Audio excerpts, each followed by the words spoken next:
Saudara Rain, dalam pembangunan iman kita, yaitu kita harus banyak membaca.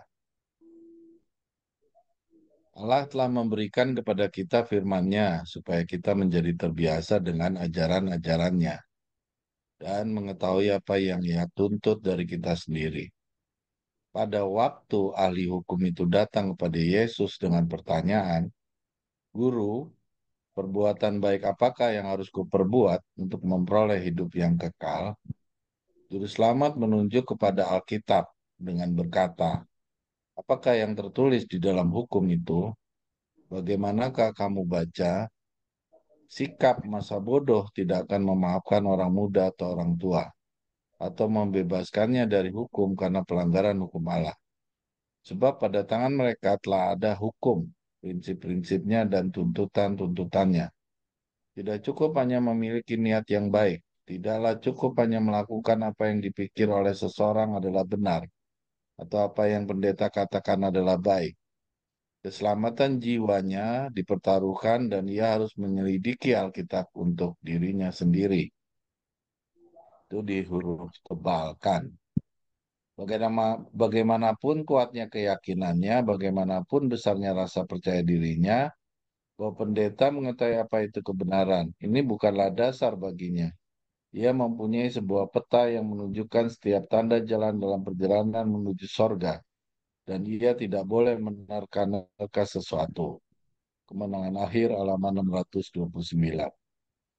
Ada satu bukti yang terbuka bagi semua orang, kepada orang yang paling terdidik dan kepada orang yang paling buta huruf.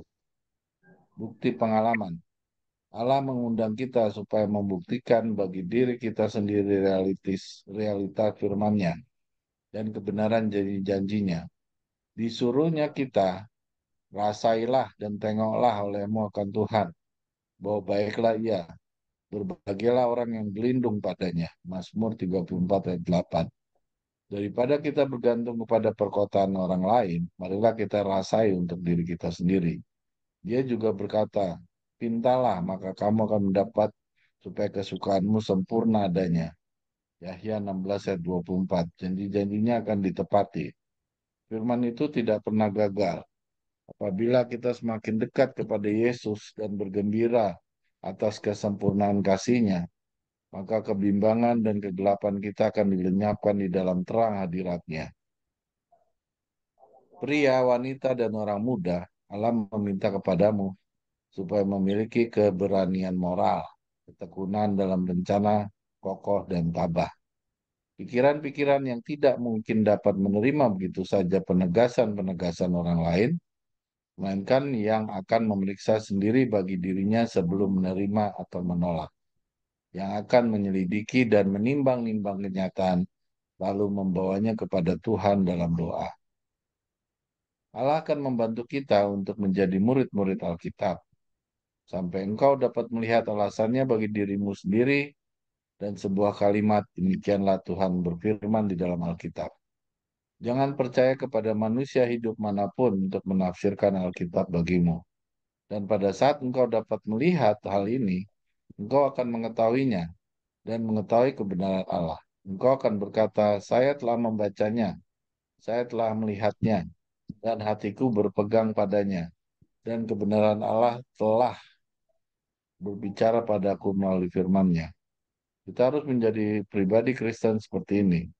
Kita harus memiliki sebuah pribadi. Pengalaman pribadi, kita harus bertobat sebagaimana orang Yahudi. Jika engkau melihat terang yang kecil, janganlah engkau mundur dan berkata, "Saya akan menunggu sampai saudaraku yang lain melihatnya." Jika engkau melakukan hal ini, engkau akan masuk ke dalam kegelapan. Apakah Anda telah memegang kebenaran berharga dari satu tema ke tema yang lain yang telah diberikan kepadamu? Atau apakah engkau sedang berpikir untuk mengikuti pemikiran dan pendapatmu sendiri dan membaca dan menghakimi firman Allah dengan pendapat dan teori-teorimu sendiri? Atau akankah kamu menempatkan pemikiran-pemikiran dan teori-teorimu kepada firman Allah dan membiarkan sabdanya yang hidup dibukakan untukmu, di mana engkau dapat melihat kekurangan dan cacat terdapat di dalam pemikiran-pemikiran dan teori-teorimu? Kita tidak dapat menghakimi. firman Allah karena kita mempercayai demikian. Carilah pengajaran dan kesaksian, kantorat dan syahadat. Ya, harusnya itu terjemahan yang benar. Siapa yang tidak berbicara sesuai dengan perkataan itu, maka baginya tidak terbit fajar. Ya, ayat ini sudah sering kita dengar di Yesaya 8 ayat 20. Diambil dari buku Iman dan Perbuatan 103 paragraf yang ketiga. Strategi setan dalam konflik terakhir saat ini dibutuhkan pria dan wanita yang bekerja dengan sungguh-sungguh, yang akan mengupayakan keselamatan jiwa-jiwa. Karena setan sebagai jenderal yang berkuasa medan perang. Dan di sisa waktu yang terakhir ini, dia bekerja melalui semua metode yang mungkin untuk menutup pintu terhadap terang yang akan datang dari Tuhan kepada umatnya. Dia sedang menyapu seluruh dunia ke dalam barisannya, dan hanya sedikit orang yang setia pada tuntutan Tuhan yang dapat bertahan. Dan bahkan mereka ini pun sedang berusaha untuk mengatasinya. Datanglah kepada Tuhan untuk dirimu sendiri. Berdoalah untuk pencerahan ilahi, agar kamu dapat mengetahui bahwa kamu mengetahui apa itu kebenaran. Sehingga ketika kuasa yang melakukan mujizat yang ajaib itu dinyatakan, dan musuh datang sebagai malaikat terang, kamu dapat membedakan mana pekerjaan Allah yang asli dan mana yang hanya meniru-niru atau kuasa-kuasa kegelapan. Janganlah sekali-kali pikir bahwa Tuhan Allah akan melakukan suatu mujizat untuk menyelamatkan jiwa-jiwa yang lemah, yang sangat songong, songong itu akan dosa, yang hidup dalam dosa, atau yang sesuatu anasir sorga akan dimasukkan di dalam hidup mereka itu, mengangkatnya keluar dari diri kepada satu suasana yang lebih tinggi, di mana segala-galanya akan menjadi gampang. Dengan tidak usah mengeluarkan tenaga istimewa, pergumulan yang luar biasa, dengan tiada menyelipkan diri, karena semua orang yang membuang-buang tempo dalam daerah dalam daerah setan, dengan maksud hal yang demikian diadakan atasnya, akan binasa dengan orang yang berbuat jahat. Mereka itu akan dibinasakan dengan sekonyong-konyong dan itu pun dengan tidak ada penawar suatu apa. Jadi Tuhan Yesus masih berhubungan dengan manusia. Di antaranya ada orang yang tidak sempurna dalam tabiat dihubungkan dengan kepentingan-kepentingan yang kudus, hikmah, dan bila mana dipilih untuk suatu pekerjaan khusus, janganlah mereka merasa bahwa mereka sudah memiliki kebijaksanaan yang cukup, bahwa mereka tidak memerlukan nasihat, ditegur, atau diberi petunjuk. Saudara-saudara, jikalau kamu merasa demikian, kamu akan berpisah dari sumber kekuatanmu dan akan berada dalam bahaya. Kau mungkin akan dibiarkan dalam rasa puas diri, sehingga berbuat sama seperti Yudas mengkhianati Tuhanmu. Oke? Habis ya? Jadi kalau kita ambil kesimpulan, garis besar dari ayat renungan kita hari ini adalah kita tidak bisa menggantungkan nasib kita kepada orang lain. Ya, jadi di sini dituntut itu yang ditebalkan itu ia harus menyelidiki Alkitab untuk dirinya sendiri. Artinya beragama di dalam keyakinan kita, kita tidak boleh menitipkan ya keyakinan kita kepada orang lain, lalu kita hanya mendengar dari dia. Tetapi tulisan di buku Wahyu itu adalah berbahagialah orang yang membaca dan baru mendengar dari orang yang sudah membaca sebelumnya, sehingga kita bisa bertanya kepada orang yang sudah membaca sebelumnya itu apakah arti daripada apa yang kita sedang baca. Ya, ini yang menjadi tekanan kuat yang Saudara Rin berikan kepada kita beberapa kali pelajaran. Ya, memang terus terang membaca ini itu agak malas ya kalau saya pribadi. Karena mungkin pikiran kita udah terlalu banyak kepada hal-hal yang bersifat duniawi, hal-hal yang bisa, yang sifatnya mencari nafkah. Kadang-kadang mencari nafkah itu bukan kita pikirannya untuk bulan depan, tapi udah untuk 2-3 tahun ke depan itu bagaimana kita bisa survive. Nah, hal-hal ini yang mengganggu pikiran kita sehingga doktrin yang harus membaca ini menjadi terbengkalai. Nah, itu ke bawah lagi deh paragraf. Ya, itu yang terjadi dalam hal yang kita lakukan sehari-hari ya. Mungkin banyak di antara saudara-saudara ini yang tidak banyak bicara gitu, malu mungkin menyampaikannya. Tapi rata-rata kita semua pasti malas membaca karena kesibukan kita masing-masing dengan segala alasan kita masing-masing. Di sini dikatakan kepada orang yang paling terdidik dan kepada orang yang paling buta huruf, bukti pengalaman, Allah mengundang kita supaya membuktikan bagi diri kita sendiri realitas firman-Nya dan kebenaran janji-janjinya. Disuruhnya kita rasailah dan tengoklah olehmu akan Tuhan. Saya yakin bagi saudara-saudara yang rajin membaca, semakin dalam membaca itu, semakin merasakan bahwa itu yang tadi dikatakan itu janji-janji di dalam tulisan-tulisan Tuhan itu begitu indahnya. Yaitu bagian dari ya kita memang seperti yang saudara Ren tadi, itu merasakan ketergantungan kita kepada Tuhan itu luar biasa besar nih. Ya semakin orang saya lihat kalau orang-orang di gereja lain ya. Ini kita bukan bicara gereja Davidia. Tapi kalau saya lihat orang-orang itu yang sudah kusuk agamanya itu ya, terutama orang-orang Muslim ya. Saya lihat orang-orang Muslim itu yang garis-garis keras itu, militan itu. Mereka kadang-kadang udah nggak memikirkan duniawi lagi gitu. Mereka sudah sangat yakin gitu bahwa apa yang saya yakin ini benar. Dan itu akan merupakan keindahan bagi mereka sendiri terhadap janji-janji di dalam tulisan yang mereka sedang baca itu. Sebenarnya itu juga yang terjadi di dalam apa yang saudara Ren katakan itu. Semakin banyak kita membaca, semakin kita mengetahui janji-janji dari firman Tuhan itu sendiri.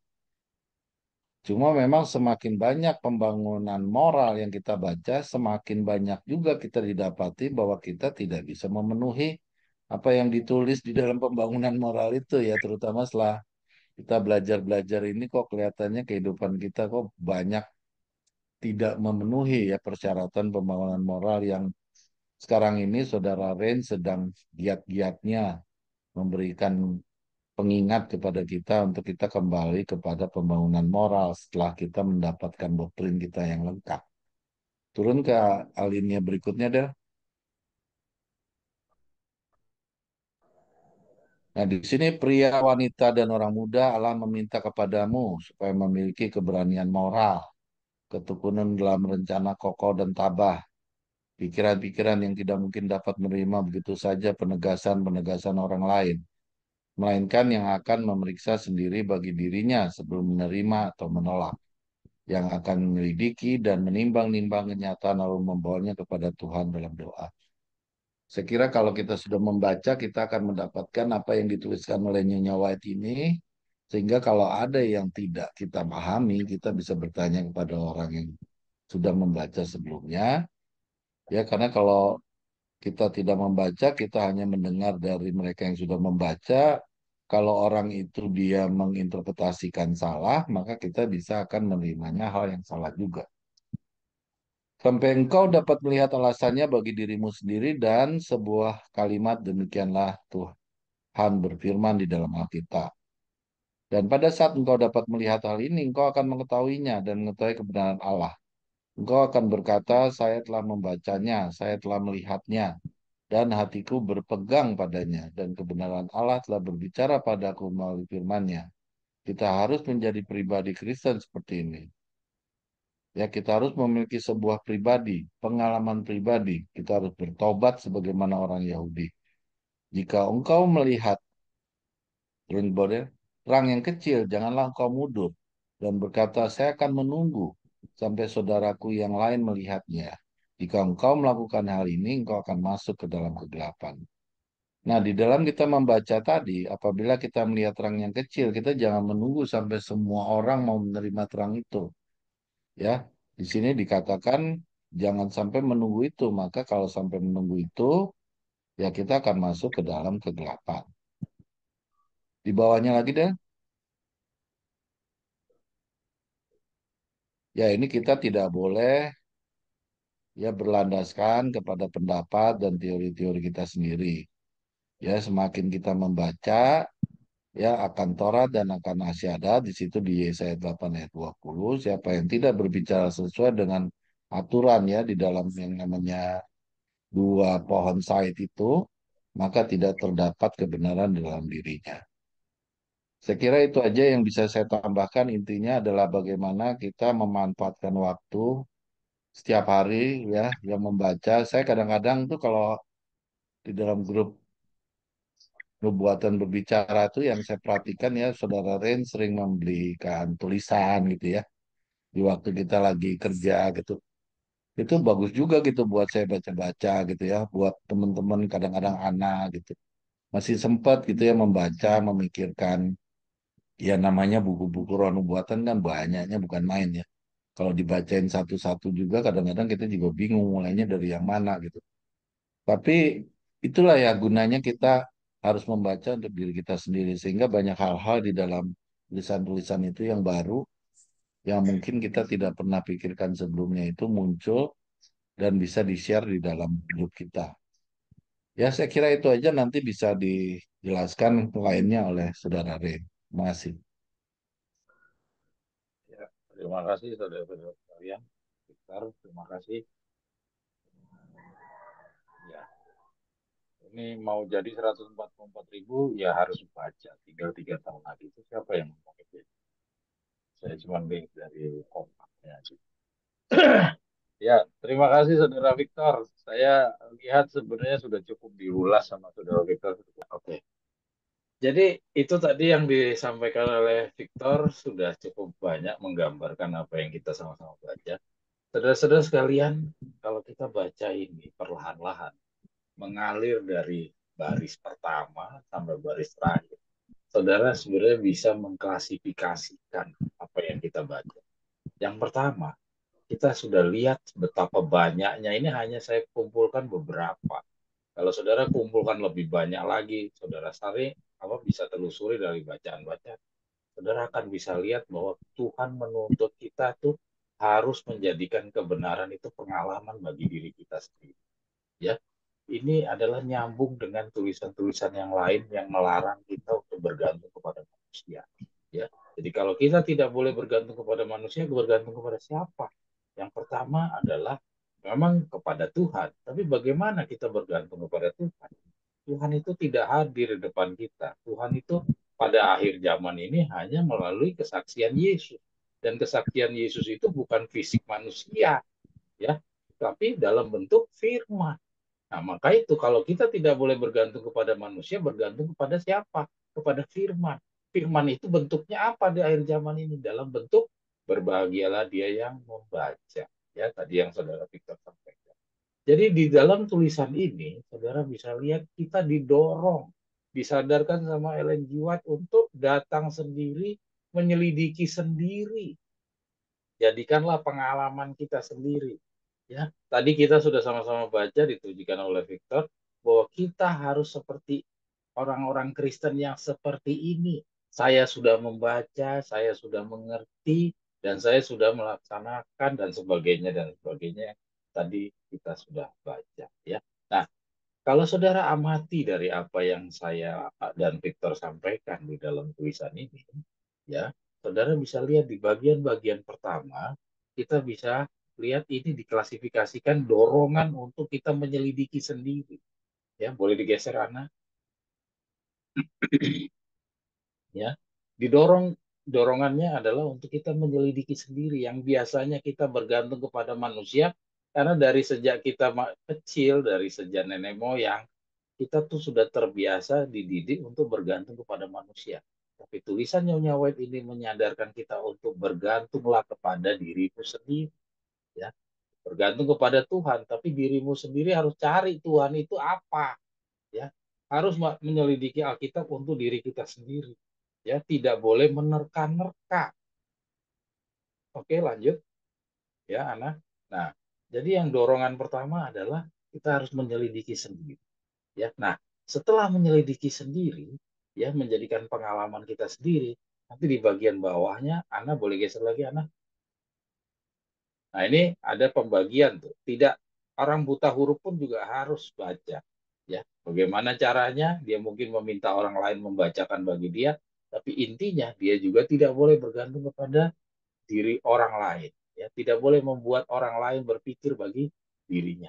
Ya, nah kita lihat yang poin yang testimoni volume 2 ini sudah beranjak berbeda dari petunjuk Nyonya White yang di atas. Ya, memang kita coba saya dengan Victor coba mengklasifikasikan tulisan-tulisan ini di dalam permasalahannya sendiri-sendiri. Kalau bagian yang di atas tadi itu mendorong kita untuk membaca sendiri, bagian yang kedua ini berbeda. Yaitu apa? Kita dengan membaca sendiri, menjadikan pengalaman sendiri, tidak membiarkan orang berpikir bagi kita, sehingga kita bisa melakukan pemeriksaan, ya, kita bisa melakukan penelitian atau memeriksa sendiri bagi diri kita sebelum menerima atau menolak. Jadi artinya kita bisa melakukan pengujian apabila ada angin-angin pengajaran yang datang. Ya, jadi kalau yang pertama tadi disuruh belajar sendiri, ya baca sendiri, bagian yang kedua ini sudah lebih meningkat. Dari baca sendiri, kamu sudah mampu untuk melakukan pemeriksaan apabila ada penegasan-penegasan dari orang lain atau ada ajaran-ajaran angin-angin pengajaran yang datang. Sehingga kamu sudah bisa membedakan, ya, menimbang-nimbang kenyataan lalu membawa ke dalam doa, ya.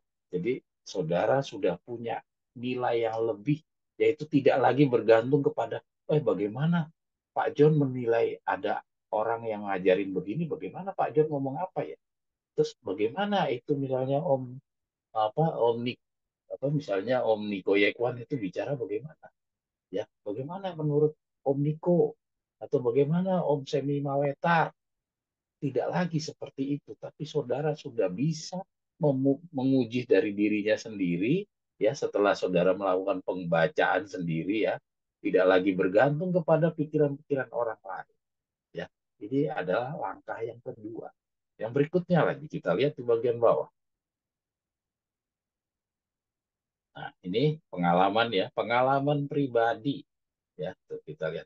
Saya telah membacanya, saya telah melihatnya, dan hatiku berpegang padanya, dan kebenaran Allah telah berbicara padaku melalui firman. Kita harus menjadi pribadi Kristen seperti ini, ya. Oke, lanjut. Ini. Oke, terus yang berikutnya. Nah, berhenti, ya. Nah, dengan kita membaca sendiri, maka kita bisa membatasi, kita menggunakan pendapat-pendapat dan teori-teori sendiri. Ya, seperti yang kita sudah baca 2 minggu yang lalu, kita bicara tentang perasaan dan pendapat. Ya, Tante Siana lagi ada pada hari ini memposting tulisan tentang perasaan, ya, jadi semakin meyakinkan, ya, bahwa dengan kita membaca sendiri, mempunyai pengalaman sendiri, tidak lagi bergantung kepada orang lain, maka saudara bisa terhindar dari menggunakan pendapat-pendapat dan teori-teori sendiri, ya. Jadi lihat saudara, dari tulisan yang singkat ini saudara bisa mengklasifikasikan beberapa petunjuk-petunjuknya nyawa. Setelah saudara lakukan membaca sendiri, ya, saudara sudah punya kesempatan, sudah punya kemampuan untuk memilah-milah ini benar atau tidak. Ini ada orang mengatakan mengajarkan demikian, ada angin-angin pengajaran, saudara bisa memutuskan sendiri yang mana yang benar dan mana yang palsu, ya, tentunya dengan berdoa sebelumnya, ya, seperti tadi kita baca. Nah, di langkah berikutnya saudara juga bisa meminimalisir penggunaan perasaan-perasaan dan pendapat. Kenapa ini penting? Kenapa? Sama halnya kayak orang sekolah. Misalkan seseorang itu mau menghadapi ujian, besok ujian gitu, tapi malam ini atau hari ini tidak sama sekali mempersiapkan diri. Kira-kira pada saat dia menghadapi ujian, terus ada soal yang dia harus jawab, ada pilihan A, B, C, D. Kalau dia tidak sempat membaca, tidak mempunyai pengetahuan, wawasan tidak ada, kira-kira dia akan gunakan apa? Gunakan perasaan, gunakan pendapat. Kayaknya yang A deh, kayaknya B, kayaknya C, kayaknya D. Tapi kalau saudara sudah melengkapi diri dengan membaca, saudara sudah mempunyai pengetahuan sendiri, ya, bukan katanya, otomatis orang yang sudah mempersiapkan diri sebelumnya pada saat ujian ada pilihan A, B, C, D, dia sudah bisa tentukan, oh ini yang tadi malam saya baca, oh ini yang saya sudah kemarin baca, paham ini saya yang benar A, bukan yang B, bukan C, bukan D. Kira-kira secara ilustrasi sederhananya seperti itu.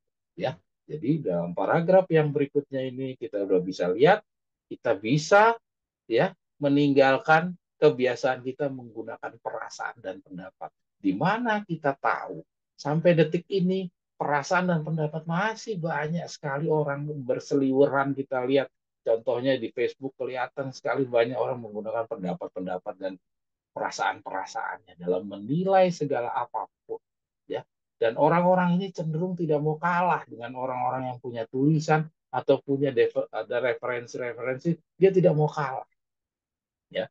Kita jangan seperti mereka, kita harus sudah mempraktekkan apa yang ditunjukkan oleh Ellen G. White dengan apa, membaca sendiri. Dengan membaca sendiri, akhirnya pendapat yang kita pakai, ya mungkin kita gunakan pendapat, tapi pendapat kita sudah banyak dipengaruhi oleh apa yang kita telah baca, ya. Tidak mungkin kita bisa menghilangkan pendapat. Orang pasti akan mempunyai pendapat. Tapi kalau pendapat itu dipengaruhi oleh pengetahuan, itu otomatis pendapat itu bisa dipertanggungjawabkan. Ya, setiap dosen itu pasti dia menyampaikan pendapatnya. Tapi kalau dia dosen ini dipengaruhi oleh pengetahuannya, dia sudah membaca referensi-referensi, maka kita bisa yakin bahwa seseorang dosen itu dia berbicara sesuai keilmuannya, sesuai pengetahuan yang dia sudah punya. Tapi orang yang tidak punya pengetahuan dia berbicara, tentunya dia hanya pakai rasa-rasa. Ya, oke, lanjut. Ya, ini keuntungan-keuntungan kita dengan membaca sendiri. Nah, yang berikutnya ini dengan kita membaca sendiri, ya. Kita lihat di sini, setan sedang bekerja, ya. Kita baca. Karena setan sebagai jenderal yang berkuasa telah menguasai medan perang dan di sisa waktu terakhir ini ia bekerja melalui semua metode yang mungkin untuk menutup pintu terhadap perang yang akan datang. Dia sedang menyapu seluruh dunia dalam barisannya dan hanya sedikit orang setia pada tuntutan Tuhan yang dapat bertahan, dan bahkan mereka ini pun sedang berusaha untuk mengatasinya. Nah, kita ini adalah bagian yang sedikit, dan dari yang sedikit ini pun dibilang apa? Mereka ini pun sedang berusaha untuk mengatasinya. Jadi kita menjadi bagian dari orang-orang yang berusaha mengatasinya ini, bukan sudah menang. Jadi yang sedikit ini bukan langsung menang ya saudara. Saudara bisa baca kata ini pelan-pelan, saudara bisa lihat. Bukan yang sedikit lah menang, tapi dia masih berjuang untuk mengatasi.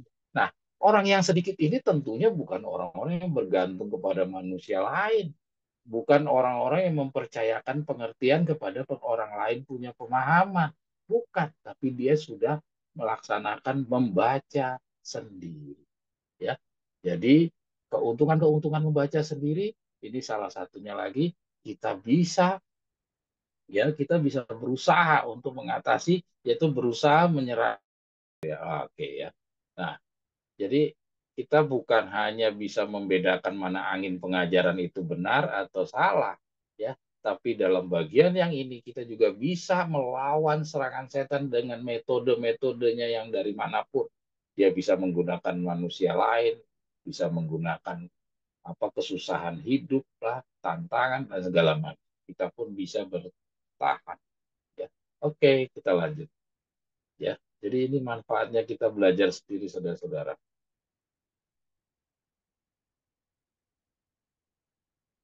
Nah, kita lihat di sini ditunjukkan lagi, ditegaskan lagi sama Nyonya White nih ya.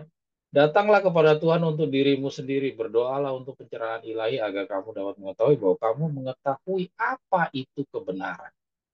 Jadi artinya kalau kamu masih dengar-dengar dari orang lain, pada dasarnya menurut kacamata Alkitab kamu belum mengerti, belum mengetahui apa itu kebenaran. Tapi kalau saudara baca sendiri, maka kamu akan bisa mengetahui apa itu kebenaran.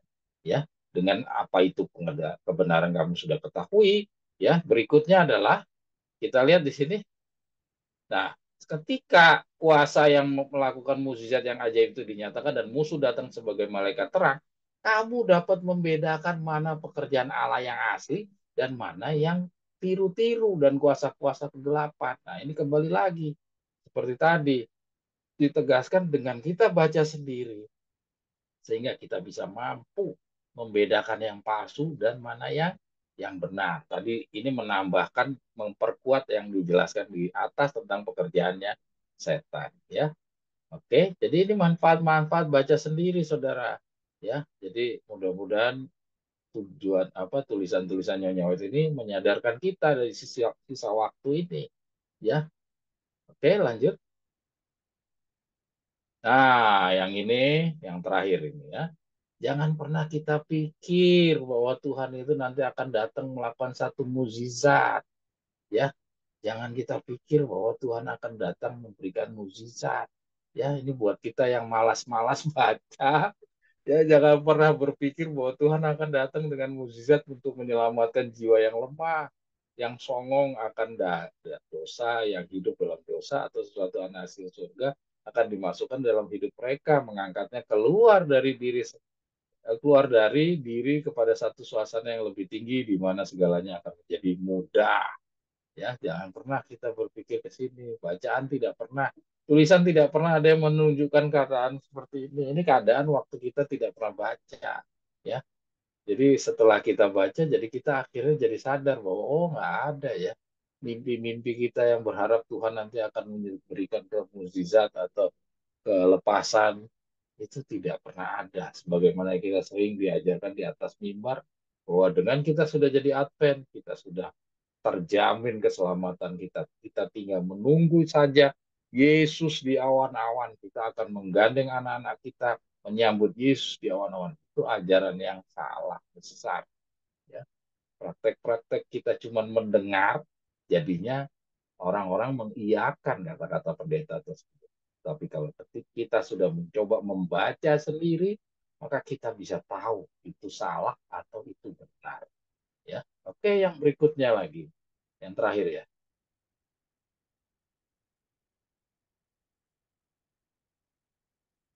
Ya.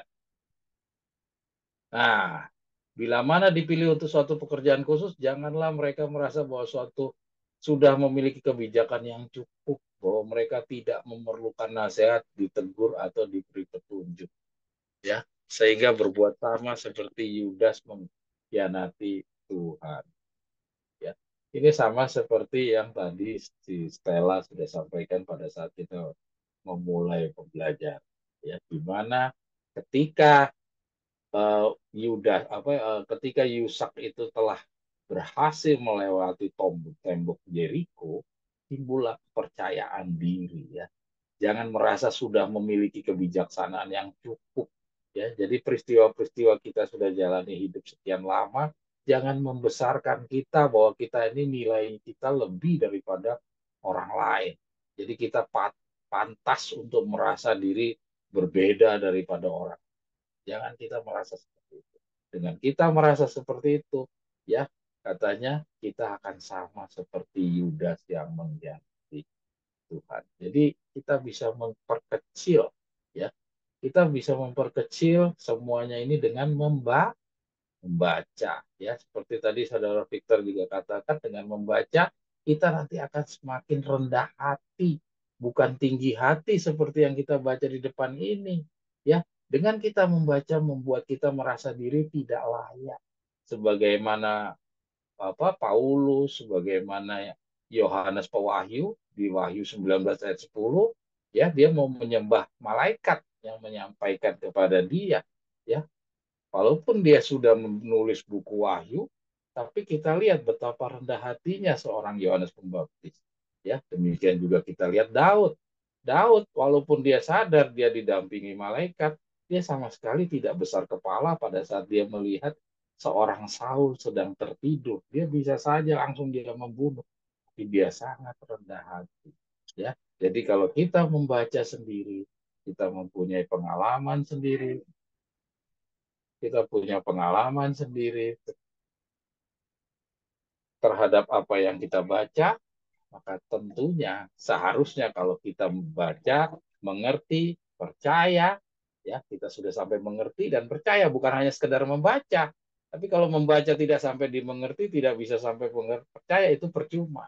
Tapi dalam hal ini yang kita bicarakan adalah proses pembenaran oleh iman. Membaca, mengerti, percaya. Nah, kalau kita sudah sampai di sana, maka kita akan sama seperti Daud, kita sama seperti Paulus, kita sama seperti Yohanes Pewahyu yang rendah hati tadi. Kita tidak akan jadi tinggi hati seperti yang kita lihat di dalam tulisan pelayanan Injil 3:5-9. Ya, saudara-saudara sekalian, boleh disimpulkan ada 3 hal yang kita dapat dari pelajaran tentang membaca sendiri.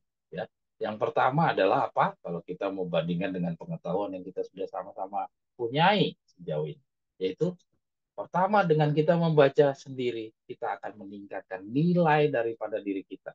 Ya, nilai daripada seseorang diukur di dalam surga seberapa besar dia mengenal Allah.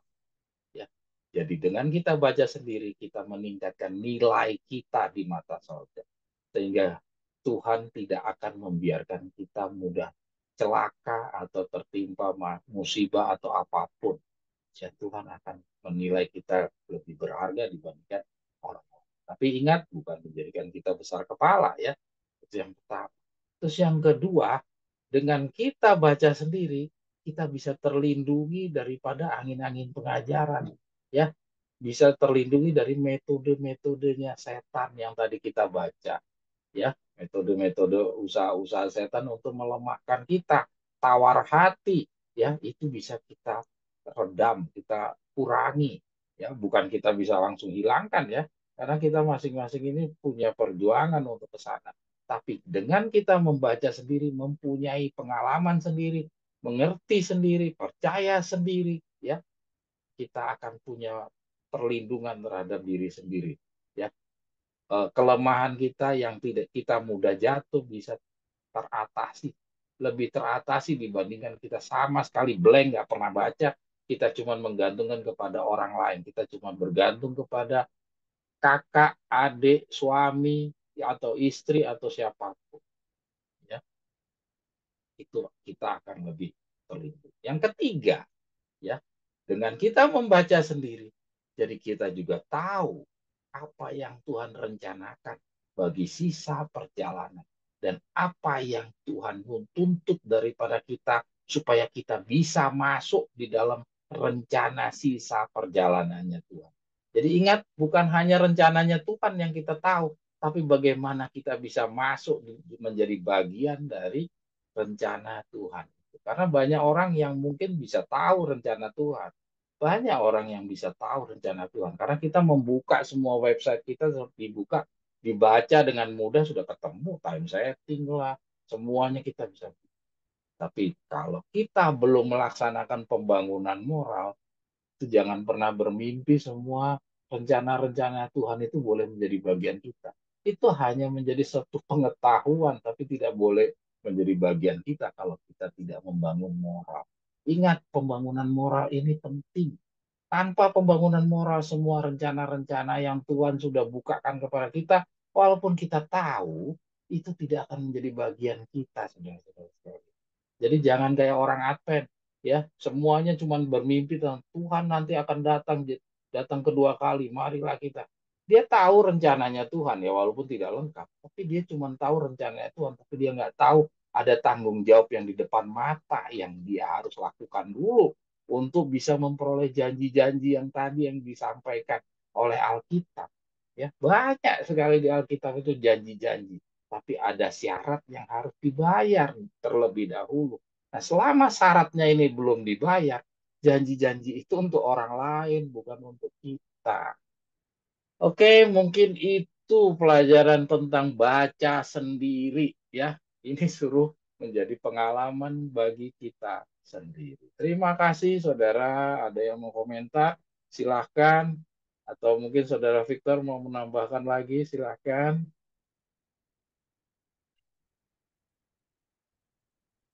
Mungkin Stella atau Om Haryanto.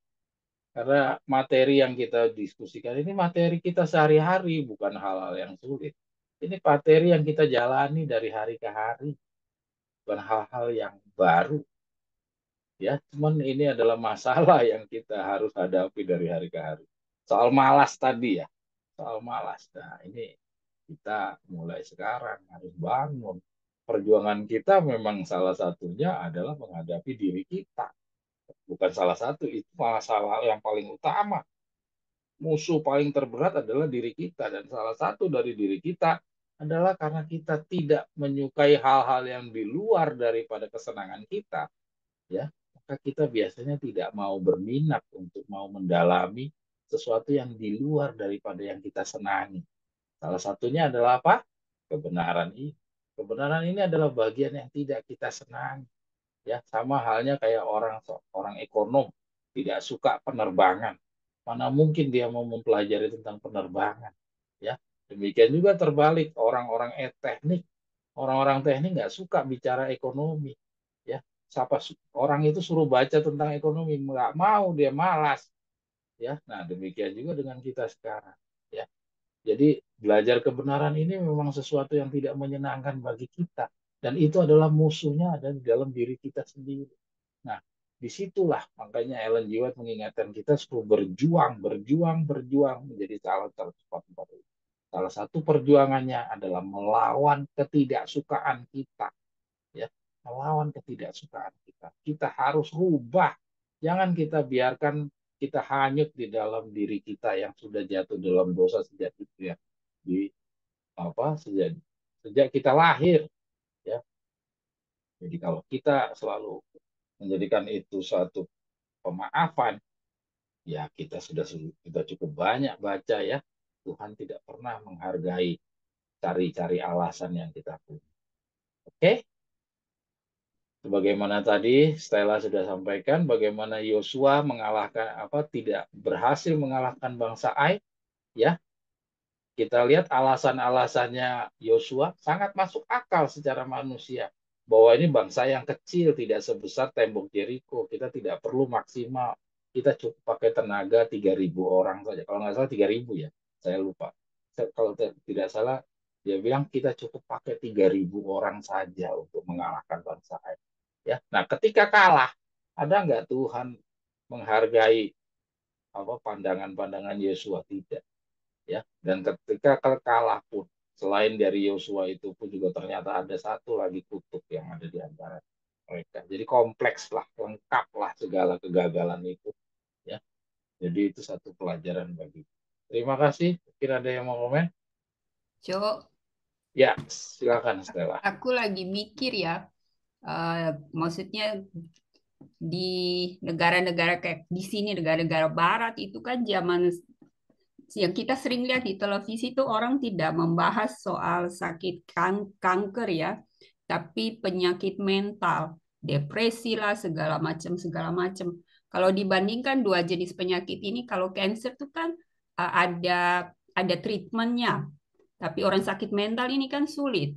Sementara Ya, kita orang Davidian em, cancernya kita tuh sebenarnya harus penyakit mental kita tuh ya cancernya kita. Itu treatmentnya susah, kayak malas. Bagaimana caranya mau mengobati kemalasan? Kalau ada minum Panadol, terus kita jadi rajin kan bisa. Ya, cancernya kita tuh penyakit mental, kemalasan, atau kalaupun ada niat mau baca, gampang sekali terganggu. Dan terganggunya juga bukan orang lain yang mengganggu, diri sendiri yang menciptakan gangguan kan. Jadi nggak bisa baca. ya. Tapi dengan ini Stella, ya benar Stella, kita semua punya masalah dengan yang satu hal itu, ya. Kegagalan-kegagalan kita sekarang ini, kalau kita mau evaluasi itu rata-rata karena kita tidak memanfaatkan kesempatan, ya. Kita tidak memanfaatkan waktu, ya. Kita tidak memanfaatkan kesempatan, waktu, ya. Nah, itu salah satu penyebab ketidakmanfaatan waktunya adalah ada apa? Adalah malas. Itu kita tidak bisa pungkiri ya. Ya, tidak bisa pungkiri masing-masing kita punya masalah dengan hal yang satu itu. Tidak perlu kita beberkan satu persatu di sini. Saya yakin di antara Anda punya penyesalan terhadap masa lalu. Tahu gitu saya begini, tahu gitu dulu saya begini, tahu begitu. Ah, itu itu adalah penyesalan. Penyesalan tidak pernah ada di depan, penyesalan itu tidak pernah ada di belakang. Penyesalan itu selalu di akhir, di ujung ya. Nah, demikian juga YSKL pasal 9 itu orang-orang yang nanti meretak gigi semua. Ya, masalahnya adalah yang kayak tadi, masalah penyakit mental. Jadi kejatuhan orang-orang di YSKL pasal 9 itu juga akibat dari penyakit mental yang tadi Stella katakan. Ya, jadi memang inilah yang harus kita perangi. Ya, nah salah satu yang bisa untuk menyembuhkan orang-orang punya penyakit mental seperti yang tadi Stella sampaikan adalah dengan kita membaca. Kalau kita membaca, kita mulailah. Memang langkah paling sulit itu adalah langkah pertama, katanya begitu, katanya orang-orang. Langkah pertama itu untuk mau melangkah untuk sampai ke langkah kelima, itu langkah pertama duluan yang harus dijalani. Jangan langsung mimpi, oh nanti kalau saya sudah sampai di sini, saya nanti akan begini, saya nanti akan gini. Wah, mimpi udah jauh-jauh. Padahal langkah pertama aja nggak dijalan-jalani. Orang udah punya rencana nanti begini, begini, begono. Tapi langkah pertamanya nggak dimulai-mulai ya. Kapan jadinya itu mimpinya? Ya, nah itu ya hitungannya ilmu pengetahuan umum pun juga bisa kita kita saksikan sendiri gitu loh. Bahwa terbukti hukum Allah dan hukum alam itu sama. Karena hukum alam itu juga berasal dari Allah. Jadi kalau orang tidak memulai langkah pertama, tidak ada langkah kedua, langkah ketiga, keempat, kelima, enam, dan seterusnya tidak akan pernah ada kalau tidak ada langkah yang pertama. Maka dari bacaan ini mulailah dengan kita membaca. Dengan kita membaca, kita nanti akan mulai punya target-target baca. Ya, kita ciptakan dorongan-dorongan, kita bikin paksa diri kita untuk tidak lagi mau menjadi pendengar. Ya, walaupun pendengar itu harus melalui proses membaca dan mendengar. Ya, jadi ingat, saya tidak mau menjelekkan ya, ada orang-orang yang sekarang cenderung mendorong orang untuk hanya menjadi pendengar, bukan menjadi pembaca. Padahal teman-teman ini sudah berada di dalam kebenaran makanan pada waktunya. Sudah mengajar mundur, bukan maju tapi mundur. Orang-orang disuruh menjadi pendengar, bukan menjadi pembaca. Ya. Nah, kita dari apa yang kita bacanya nyawat ini terlihat kita tidak boleh menjadi pendengar, saudara. Ya, walaupun kita memang mendengar itu bagian dari proses belajar, tapi dalam hal yang kita bicarakan di sini, ya kewajiban kita adalah membaca sendiri, ya membuat menjadi pengalaman bagi diri kita sendiri. Dengan itu kita bisa mengetahui apa itu kebenaran. Ya, ini petunjuk Nyonya White, petunjuk pembenaran oleh iman. Jangan lupa Ellen G. White itu menerapkan pembenaran oleh iman. Secara tidak langsung Nyonya White sudah menyampaikan kepada kita tentang pembenaran oleh iman. Ada yang mau komentar lagi?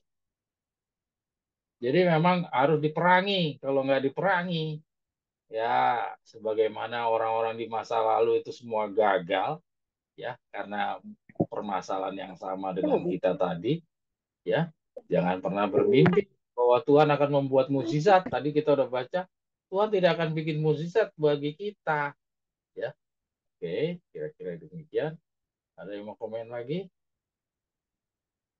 Oke, lanjut, boleh. Silakan Ana. Saudara-saudara, saya mengajak saudara membahas mengenai pembangunan moral. Ya, ini saudara semi mesak saya nggak ikut masuk ya. Saudara Debbie Rina kalau misalnya ketemu sama semi mesak, tolong diajak saja Semi Mesak untuk meminta link password dari Google Drive. Jadi nanti saudara ini bisa membaca. Ya, tidak harus selalu punya punya punya kuota internet. Ya, kalau kita cuma mau ngambil dari Google Drive, saya yakin nggak terlalu besar untuk cuma buka file itu terus nanti di-download tinggal dibaca. Ya. Nah, ini saya coba mengajak saudara kepada hal-hal yang cukup sederhana sebagaimana yang tadi kita mulai dalam pendahuluan belajar. saya sudah sampaikan bahwa kita mau bahas tentang hal-hal yang sederhana, bukan hal-hal yang berat-berat. Nah, ini saya coba mau mengajak saudara memahami yang dimaksud dengan 7 kali jatuh dan 7 kali bangun kembali. Ya, untuk memahami ini kita perlu tahu dulu sumbernya itu datang dari mana. Kenapa ini kita mau bahas? Karena ada pandangan-pandangan, bukan hanya dari saudara Semi Mesak ya yang waktu kami diskusi di Nubuatan Berbicara, ya, tapi kita bisa amati sendiri kecenderungan kita adalah sama semua orang, bukan hanya Semi Mesak dan saya sendiri juga sama. Kecenderungan kita tuh selalu mencari pemaafan. Kalau bisa dimaafkan, kenapa kita dihukum? Kalau bisa kita diringankan hukuman, ya, ya diringankanlah hukumannya. Kalau bisa diberikan jalan yang mudah, kenapa kita cari jalan yang susah? Itu rata-rata manusia adalah pemahamannya adalah seperti itu. Saya tidak menyudutkan siapapun, karena saya sendiri juga berpikir demikian. Saya juga kalau di dalam suruh memilih, kalau ada jalan mudah, kenapa saya cari jalan yang susah? Nah, kira-kira ayat ini banyak kita menampilkan ya, khususnya orang-orang yang sudah menerima pekabaran tongkat gembala, banyak yang suka kita menggunakan ayat ini untuk mencari satu pemaafan atau satu keringanan di dalam kesulitan-kesulitan menjalani kehidupan itu. Karena saking sulitnya hidup ini, ya kita tuh banyak mencari-cari, ya. Dan kesulitan yang kita hadapi bukan kesulitan melaksanakan yang empat. Sedihnya itu kalau kesulitan melaksanakan yang empat, oke lah. Tapi karena kita lebih banyak kesulitan karena mikirin yang enam. Banyak orang yang memikirkan yang enam ya. Nah, sekarang kita coba sama-sama lihat seperti apa sih sebenarnya yang dipahami dari 7 kali jatuh dan 7 kali bangun. Karena kita banyak menilai dengan 7 kali jatuh, 7 kali bangun, artinya ya udah kalau 7 kali itu kan artinya angka lengkap, artinya seberapa banyak jatuh kita akan bisa bangun lagi dan kita masih diterima. Ya, apakah iya Tuhan selalu demikian menerima terus dan sampai tutup pintu kasihan sampai terkumpul 144.000. Kondisi kita dengan kondisi seperti itu, 7 kali jatuh, 7 kali bangun, Tuhan akan terima. Mari kita ikuti yang disampaikan oleh Ellen G. White dan Victor Hugo. Ya, mari kita baca sama-sama. Amsal 24 ayat 16. Sebab 7 kali orang benar jatuh, namun ia bangun kembali. Tetapi orang fasik akan roboh dalam bencana. Ya, yang kita mau dalami di sini adalah yang orang benar. Ya, kita tidak bahas tentang orang jahat karena orang jahat harusnya bukan bagian kita. Ya, yang kita bahas adalah yang 7 kali orang benar jatuh, namun ia bangun kembali. Ya, Amsal Sulaiman 24 ayat 16. Nah, untuk memahami ini, kita perlu sekali memahami apa sih yang dimaksud dengan dosa itu. Karena kita jatuh dan bangun itu jatuh ke dalam pelanggaran dan bangun dari pelanggaran. Ya, oke. Secara umum kita harus pahami dulu dosa itu datangnya dari mana. 1 Yohanes 3 ayat 4. Setiap orang yang berbuat dosa melanggar juga hukum Allah. Sebab dosa ialah pelanggaran hukum. Ya, ini saya sudah sampaikan dari ayat Alkitabnya saja supaya lebih mudah kita pahami ya. Sebab upah dosa ialah maut, tetapi karunia Allah ialah hidup yang kekal dalam Kristus Yesus Tuhan kita. Ya. Yang pertama, dosa ialah pelanggaran hukum, ya. Oke. Terus upah dosa ialah maut, ya. Oke. Terus Keluaran 34 ayat 6 dan 7, ya. Berjalanlah Tuhan lewat dari depannya dan berseru, Tuhan, Tuhan, Allah penyayang dan pengasih, panjang sabar, berlimpah kasihnya, setianya kepada beribu-ribu orang mengampuni kesalahannya, pelanggaran dan dosa. Tetapi tidaklah sekali-sekali membebaskan orang bersalah dari hukumannya, dan yang membalaskan kesalahan Bapa kepada anaknya dan cucunya kepada keturunan yang ketiga dan keempat. Ya, nah kita bisa lihat ya, inilah hakikatnya dosa. Ya, oke. Nah, dari sini ini masih umum dosa secara umum ya. Nah, kita yang berikutnya kita lihat semerah kermisi dosamu akan diputihkan seperti salju. Sekalipun berwarna merah seperti kain kesumba, akan menjadi putih seperti bulu domba. Jika kamu mau menurut dan mau mendengar, kamu akan makan hasil baik dari negeri itu. Ini kondisi yang secara umum semua dosa bisa diampuni. Oke? Ini secara general. Oke? Berikutnya, ya, Amsal 28 ayat 13. Siapa menyembunyikan pelanggaran tidak akan beruntung, tetapi siapa yang mengakui dan meninggalkannya akan diampuni. Ya, saudara amati, semua ini sederhana, tapi ini semua mengalir. Ya, pertama, dosa itu adalah pelanggaran hukum. Yang berikutnya, pelanggaran hukum upahnya apa? Upahnya maut. Ya, terus tadi yang berikutnya lagi, katanya Tuhan itu akan menyampaikan sampai gilir yang ketiga dan keempat. Jadi artinya nggak ada habis-habisnya. Ya, terus dijanjikan lagi semerah kermisi dosamu akan diputihkan seperti salju. Nah, kita lihat di ayat Amsal 28 ayat 13 ada syaratnya untuk diputihkan seperti salju. Ya, jadi ini semua mengalir ayat-ayat ini, saudara. Ya, ada syaratnya yaitu apa? Mengakui. Ya, tetapi siapa yang mengakui dan meninggalkannya akan diampuni. Nah, diampuni. Nah, ini yang jadi masalah. Mengakui. Nah, untuk mengakui, bagaimana orang bisa tahu kalau dia itu berdosa? Ya, bagaimana dia bisa tahu dia berdosa? Kalau dia melanggar hukum yang 6, mungkin orang yang sakit hati dari tindakan kita, kita bisa lihat, waduh saya udah berdosa. Orang itu nangis, orang itu sakit. Kita bisa lihat. Tapi kalau yang 4, bagaimana bisa tahu? Lalu bagaimana kita bisa mengakui kalau kita tidak tahu? Ya, kembali lagi apa yang tadi kita baca di dalam renungan pendahuluan. Yaitu apa? Membaca sendiri. Ya, dengan membaca sendiri kita jadi punya pengetahuan. Ya, untuk dosa yang 4. Kalau dosa yang 6 nggak usah baca juga. Kita pukul orang juga udah tahu orang itu nanti sakit. Kita sudah merasa bersalah kepada orang itu.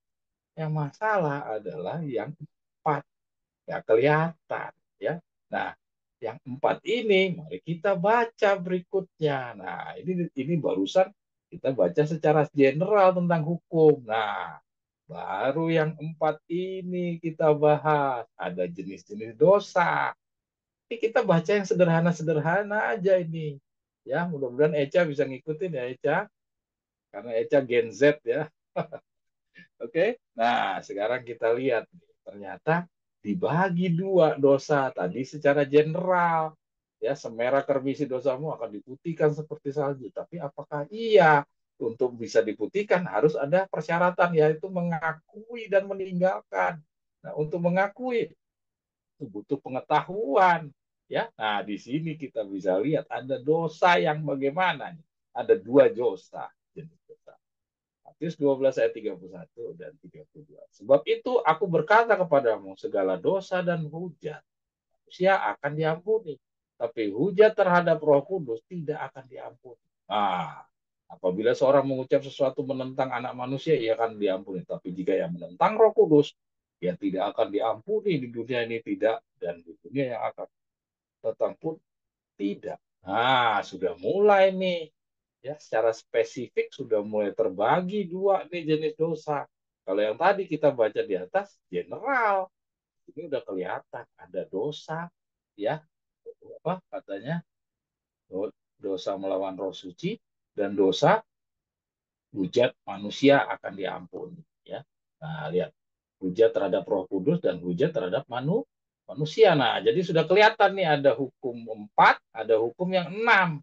Ya, nah ada 2 jenis dosa nih terbagi menjadi 2. Ya, kita lihat ini yang berikutnya penjelasannya bagaimana nih. Ya, di dalam 1 Yohanes 5 ayat 16 kita bilang, kita lihat. Kalau ada orang melihat saudaranya berbuat dosa, yaitu dosa yang tidak mendatangkan maut, hendaklah ia berdoa kepada Allah dan dia akan memberikan hidup kepadanya. Yaitu dosa yang tidak mendatangkan maut, yaitu ya, yaitu mereka yang berbuat dosa yang tidak mendatangkan maut. Ada dosa yang mendatangkan maut. Tentang itu tidak kukatakan bahwa ia harus berdoa. Wow, kenapa kok nggak boleh berdoa? Karena itu kewajibannya dari masing-masing, nggak ada gunanya didoakan gitu loh. Karena kan syaratnya tadi di atas harus mengakui, ya, harus mengakui. Kalau yang pertama, ya, itu kemungkinan orangnya akan bisa mengakui karena korbannya kelihatan. Karena dia dosa melawan manusia. Sedangkan yang satunya melawan Roh Kudus. Nah, Roh Kudus itu adalah produk dari yang empat. Manusia itu produk dari yang enam. Ya, nah, ini sudah mulai kelihatan ya. Oke, jadi di sini sudah ada aturan main. Dibilang kalau untuk yang dosa melawan roh suci, itu nggak usah kamu berdoa karena nggak ada gunanya. Ya, nah, kenapa nggak usah kita doakan? Nah, di ayat 17 dijawab. Semua kejahatan adalah dosa, tetapi ada dosa yang tidak mendatangkan maut. Nah, jadi artinya kenapa kok nggak perlu didoakan? Karena ada dosa yang mendatangkan maut. Nah, dosa yang tidak mendatangkan maut ini kamu nggak usah doakan. Karena semua kejahatan adalah dosa, tapi ada dosa yang tidak mendatangkan maut. Ya, jadi kejahatan itu adalah dosa yang tidak bisa diampuni lagi. Jadi nggak usah kamu doakan. Lanjut lagi yang berikutnya. Oke ya, sudah terlihat ya. Oh, ini sekarang ayat-ayatnya. Sekarang kita lihat dari Sakaria pasal 4-nya. Kalau tadi kita lihat dari ayat-ayatnya, sekarang kita lihat dari Sakaria pasal 4 ya. Nah, kenapa kita tadi berani langsung ambil dari ayatnya? Ya, padahal kita sudah sama-sama belajar 2 minggu yang lalu Ibrani 1 ayat 1. Ya, Tuhan berbicara di akhir zaman ini melalui kesaksian melalui anaknya yaitu kesaksian Yesus. Di masa lalu Tuhan berbicara melalui hamba-hambanya yaitu para nabi. Ya, kenapa tadi kita berani menyampaikan yang tadi tanpa pakai Sakaria pasal 4? Karena memang ayat yang tadi itu tidak Tuhan fokuskan untuk bicara kepada orang yang di akhir zaman. Ya, sesuai dengan Ibrani 1 ayat 1 dan 2. Ya, tapi kata-kata yang tadi kita baca, Yohanes lah, Matius lah, itu juga disampaikan kepada orang-orang di zamannya Matius dan itu juga berlaku kepada mereka. Ya, kata-katanya juga berlaku kepada mereka dan juga berlaku kepada orang di zaman Yohanes. Tidak berlaku hanya kepada kita yang di akhir zaman, tapi berlaku untuk semua. Sehingga kita bisa langsung ambil dari ayat. Tapi kalau sudah berkaitan dengan hal-hal yang akan datang, nah, itu fokus untuk diperuntukkan bagi orang-orang yang di akhir zaman. Nah, untuk hal-hal yang fokus benar-benar untuk di akhir zaman, kita tidak diperkenankan untuk menggunakan metode secara langsung mengambil kepada Alkitab. Ini logika hukum. Kalau ada yang mau mempertanyakan, silakan. Ya, jadi kita ingat di dalam belajar Alkitab itu ada yang boleh kita langsung ke ayat Alkitabnya, ada yang kita harus pakai Sakaria pasal 4. Walaupun di akhir zaman memang dikasih tahu metode Tuhan bicara kepada kita adalah Sakaria pasal 4. Tapi ayat-ayat yang tadi yang tidak difokuskan kepada orang-orang di akhir zaman berlaku juga kepada orang-orang di zamannya pada saat kutipan itu disampaikan, maka kita bisa menggunakan sebagaimana orang-orang di zaman Yohanes, bagaimana orang-orang di zaman Matius tanpa melalui Nyonya Peter Rute. Ya, nah ini ada pertanyaan ini. Sekarang pertanyaannya adalah apakah Nabi Eli dahulu itu sendiri akan muncul kembali? Ini pertanyaan dari siapa ya? Dari saya, Samuel Mesak di Ambon. Oh, selamat datang saudara Semi Mesak. Saya tunggu-tunggu saudara. Ya, saudara pertanyaan ini saya bagikan untuk saudara. Untuk kita semua sebenarnya pada dasarnya. Ya. Saya mau baca pertanyaan saudara. Sekarang pertanyaannya adalah, apakah Nabi Elia yang dahulu itu sendiri akan muncul kembali, ataukah seseorang yang lain yang memiliki roh dan kuasa yang sama untuk mengambil tempatnya? Oke, mungkin pertanyaan saudara sedang tidak sejalan dengan apa yang kita sedang diskusikan. Tapi nggak apa-apa. Ya, kita mungkin nanti akan kita jawab perlahan-lahan. Ya, boleh kita lanjut dulu. Ya, saudara Semi. Saudara Semi, mungkin saudara sudah punya jawabannya sendiri sebelum saudara bertanya. Soalnya pertanyaan-pertanyaan itu kadang-kadang pertanyaan yang bertanya karena tidak tahu atau karena hanya ingin memunculkan suatu diskusi. Ya, gimana saudara? Ingin Elia, memunculkan sebuah diskusi. oke, Ya, tapi kalau memunculkan untuk diskusi, boleh nanti setelah kita bahas ini ya. Boleh ya? Kita bahas nanti setelah kita baca yang biar kita selesai dulu satu-satu. Jangan kita yang satu belum selesai, kita sudah lari ke sana, yang lainnya nanti juga nggak selesai, kita lari lagi ke sana. Semuanya bisa berjalan. Oke? Mari kita lanjutkan ya. Nah, tadi kita sudah pahami tentang hukum. Jangan kita pandang remeh pelajaran tentang 7 kali jatuh, 7 kali bangun. Karena itu banyak di pikiran kita selalu mencari pemaafan. Sekarang kita harus pahami dulu Tuhan minta apa sih kepada kita di dalam periode yang paling akhir ini. Tuhan tuh nuntutnya apa? Apa pandangan-pandangan kita, pemahaman kita yang selama ini itu masih sejalan nggak sama tuntutan Tuhan? Itu yang kita harus uji. Ya, mari kita baca. Sekarang kita lihat di bawah mangkok Sakaria pasal 4. Ya. Kita bagi dalam 2 bagian ya. Kita ini sudah belajar hitungannya lebih kelas yang lanjut ya, bukan kelas pendahuluan. Kita sudah masuk di dalam kelas yang sudah hampir 3 tahunan kita belajar. Dan kita sekarang sudah membagi pendidikan itu ada 2, yaitu pendidikan 3,5 tahun dan pendidikan 40 hari. Ya, kita ambil contoh dari pengalamannya rasul-rasul dahulu, ya, di mana rasul-rasul itu adalah contoh bagi kita di akhir zaman. Ya, di mana rasul-rasul itu terbagi menjadi 2 pendidikan yang dia harus hadapi sebelum dia mendapatkan pekerjaan rasul dan awal, yaitu pendidikan 3,5 tahun dan pendidikan 40 hari. Ya, mari kita baca pengetahuan kita selama ini ya yang dibukakan kepada kita tentang 3,5 tahun itu apa aja sih pengetahuan yang kita tahu ya. Oke, kita lanjut. Sekarang andai kata kita memiliki suatu hayal yang juga seorang penterjemah ya. Ini tulisan dari Victor Hutek, saudara. Ya. Sekarang andai kata kita memiliki suatu hayal dan juga seorang penterjemah, tetapi tidak memiliki iman. Ya, kita sudah ingat ya, iman adalah pembenaran oleh iman. Proses belajar, mengerti, percaya, berbuat.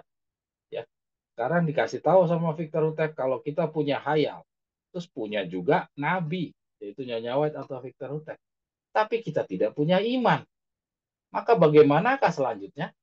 Jika demikian keadaan kita, maka saya percaya bahwa dalam keadaan pikiran yang tidak berbahagia sedemikian ini, kita lebih baik tidak memiliki hayal ataupun penterjemah. Nah, coba lihat. Sebab jika kita memiliki hayal dan penterjemah tetapi tidak memiliki iman, maka tidakkah kita memikul tanggung jawab karena telah menolak kedua-duanya? Coba bisa lihat ya. Maka tidakkah kita 2 kali berdosa melawan Roh Suci? Dan tidakkah kita akan menemukan diri kita di tempat yang lebih dibenci daripada orang-orang Yahudi? Coba bisa lihat saudara, ini Victor Hutev yang menyampaikan, bukan saya. Jadi saudara lihat di sini, ini saudara Victor Hutev ini sedang membangun sebuah pemahaman, suatu pengertian. Ya, kita lihat, ya. Ini kan didasari kalau saudara baca tulisan ini didasari oleh Amsal Soleman. Saya lupa Amsal Soleman berapa, 19 ya. Ya, kalau tidak ada hayal binasalah umat. Ya. Nah, itu landasan Victor Hutev membahas penjelasan ini. Ya. Nah, di sini dijelaskan ya, kalau kita memiliki hayal ya juga penterjemah tapi kita tidak memiliki iman, ini bagaimana? Ya.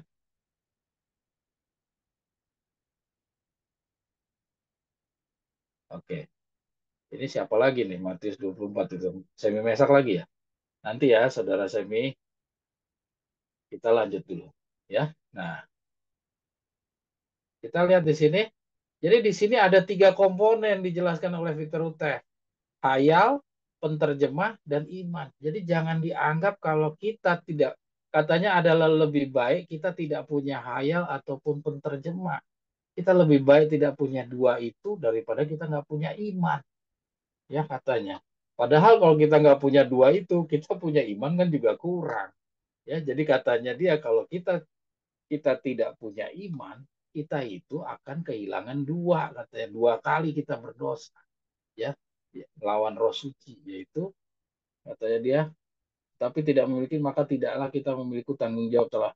Maka tidakkah kita 2 kali berdosa melawan Roh Suci karena kita menolak kebenaran dan juga kita tidak mau membaca atau mengerti dan mempercayainya. bahkan melaksanakannya. Ya, jadi dua kali mempercayai menerima kebenarannya tidak. Kan kalau kita tidak punya iman katanya itu kita dua kali berdosa. Karena iman itu juga harus datang dari kebenaran, ya. Jadi kalau kita tidak punya iman, katanya kita juga menolak kebenaran, kita menolak juga membaca, menolak mengerti, menolak untuk percaya. Jadi kita dua kali melawan roh. Oke, lanjut Ana. Jadi jangan anggap remeh dengan yang namanya iman. Iman itu penting, saudara. Kalau saudara cuma punya kebenaran dan saudara punya penterjemah, tapi saudara tidak pernah baca, tidak pernah mau mengerti, tidak mau percaya, sia-sia. Anda punya dua kali dosa melawan roh suci.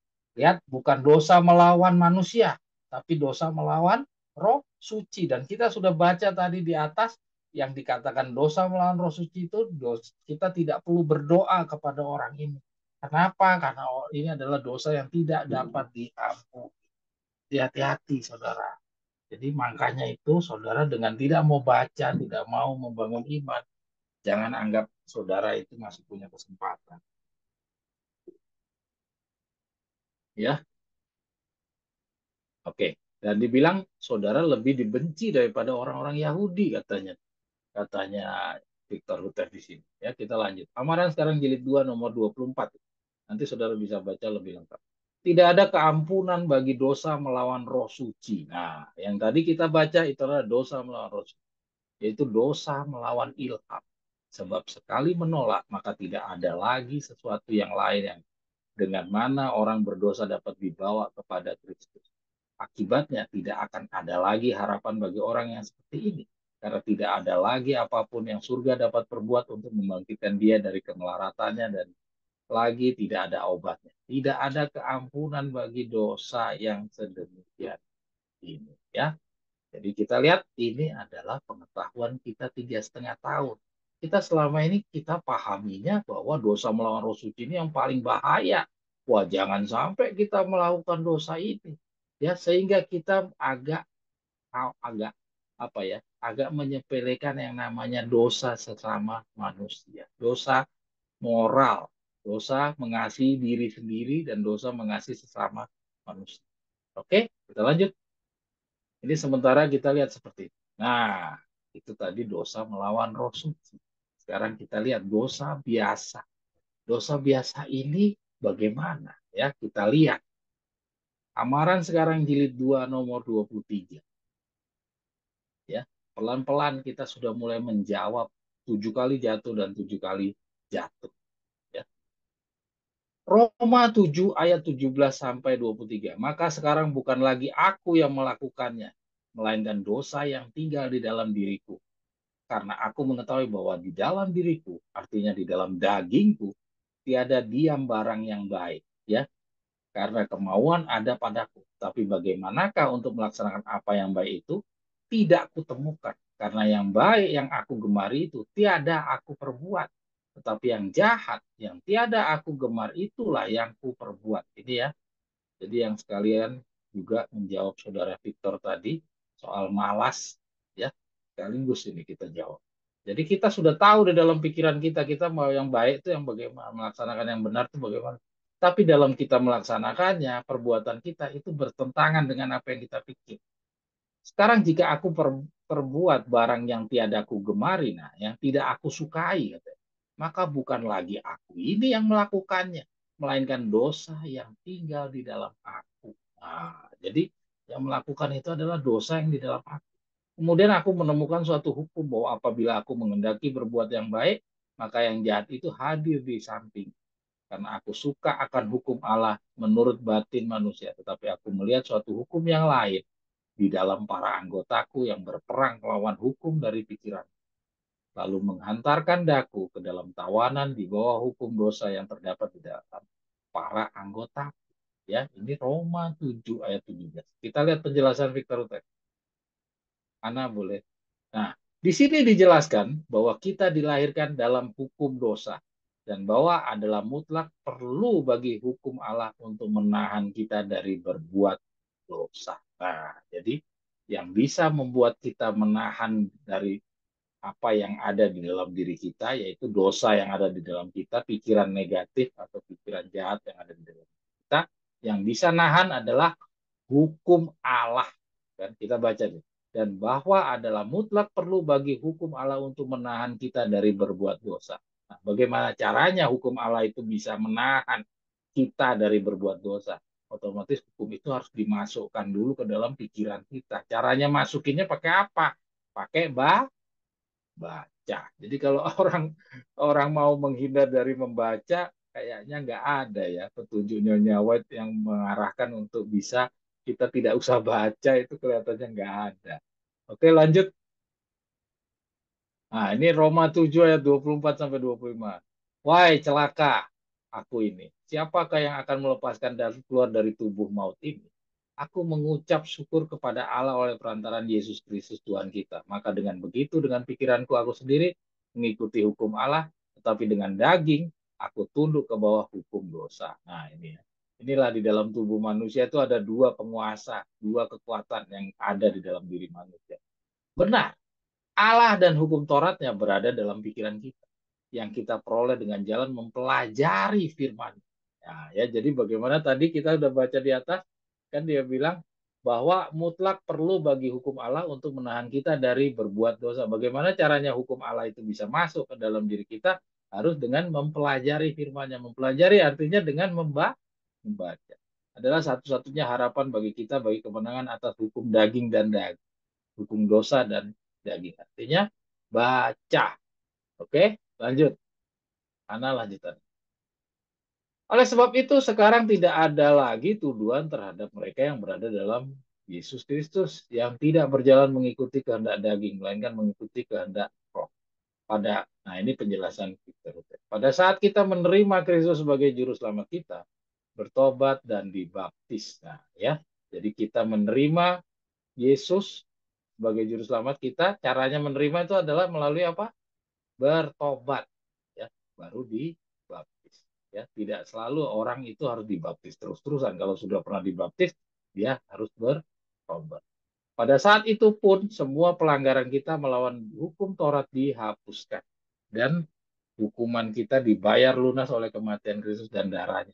Seandainya tidak demikian halnya, maka kita sendiri harus membayar sanksi hukuman mati itu, dari mana tidak akan ada lagi kebangkitan kepada hidup yang kekal. Nah, ini kalau tidak bertobat. 2 minggu yang lalu, saudara ingat, kita sudah belajar tentang pembenaran oleh iman. Ada dosa yang dipikul oleh Yesus. Ya, nah, yang kita sudah kemarin kita coba membanding-bandingkan antara Henokh, Elia, terus Musa, Daniel, Yusuf, Ayub, ya, ya kita lihat perbandingannya, terus dengan 144.000 kemarin kita bandingkan ya.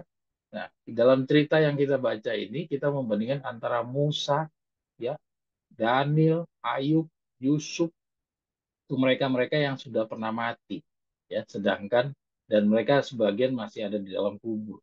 Hanya Musa saja yang sudah diangkat ke dalam sorga, tapi dia sudah sempat merasai kematian. Nah, sedangkan Henokh dan Elia itu tidak pernah merasai mati. Kemarin kita sudah bahas bahwa yang dijelaskan oleh Victor Hutep dari Roma 8 ayat 1 ini tergambarkan dari apa yang kita belajar. Ya, kalau kita bertobat, ya katanya apa? Dosa kita tuh diampuni, ya, dan hukuman kita itu nanti telah dibayar lunas oleh kematian Kristus, ya. Nah, itulah karena Musa sudah bertobat, ya, karena dia telah memukul batu itu, ya, maka dia harus mati. Tapi karena dia bertobat, maka hukuman kematian kekal itu sudah dipikul oleh Yesus. Ya, kematian yang kekal itu sudah dipikul oleh Yesus sehingga dia tidak perlu menghadapi kematian yang kekal. Dia hanya mati sementara lalu bangkit lagi. Itu kalau kita bertobat. Itu pun juga yang berlaku kepada Daniel, Yusuf, Ayub, semuanya itu dia bertobat. Tapi untuk seperti Yudas, ya, Ananias dan Safira, Korah, Datam dan Abiram yang kita sudah sama-sama pelajari minggu yang lalu, itu adalah jenis-jenis orang yang tidak pernah bertobat. Kalau tidak bertobat, ada bagian dari pelanggaran hukum itu dia harus memikul sendiri. Dan kita sudah sama-sama baca definisinya tadi dari ayat-ayat di atas, bahwa upah dosa ialah maut. Sekecil apapun dosa itu, upah dosa ialah maut. Sehingga mereka harus memikul dosanya sendiri, sehingga dia tidak akan pernah lagi bangkit kepada hidupnya kekal. Ya, oke, kita harus punya logika-logika dasar berpikir seperti ini. Jadi kalau kita ketemu sama orang Advent, kita akan bisa bicara. Oke, lanjut.